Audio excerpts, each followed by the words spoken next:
কোথায় গাইবান্ধা দই ঘর? না না, গাইবান্ধা তো দই ঘর নাই, সাদুল্লাপুর। শেখ, সাদুল্লাপুর শেখ দই ঘর। আমরা গেছিলাম শেখ দই ঘরে। আমাদের উত্তরবঙ্গের মধ্যে সাদুল্লাপুরে শেখ দই ঘর বড়। এই রকম গাড়ি আছে 60টা। 60টা গাড়ি? 60টা গাড়ি আছে, বড় auto, Mishu auto, van auto সব মিলাইয়া 60টা গাড়ি আছে দুধ আনার জন্য।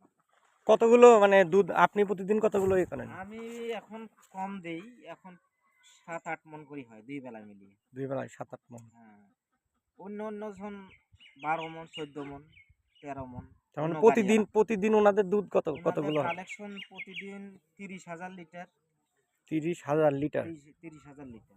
মানে আপনারা কি কেজিতে কিনে লিটারে বিক্রি করেন? না, আমরা ওনার আন্ডারে চাকরি করি। আমরা বেতনভুক্তি আর কি। 15,000 টাকা মাস। 15,000 টাকা মাস? আমাদের বেতন আমরা নেই এলো সপ্তাহে, প্রতি সপ্তাহে। আর এই দুধের টাকা দেন? দুধের টাকাও প্রতি সপ্তাহে, প্রতি বুধবার। এই বাড়ি কত কেজি দুধ হয়? এখানে হবে প্রায় 10-12 লিটার হবে। ও, বাড়িতে বাড়িতে রোগী দেয় তো, এই বাড়িতে রোগ দেয়, ওই জন্য কম দেয় আমাদের। সবাই সবাদের দাবি আছে তো, হুম। এই জন্য আর কি।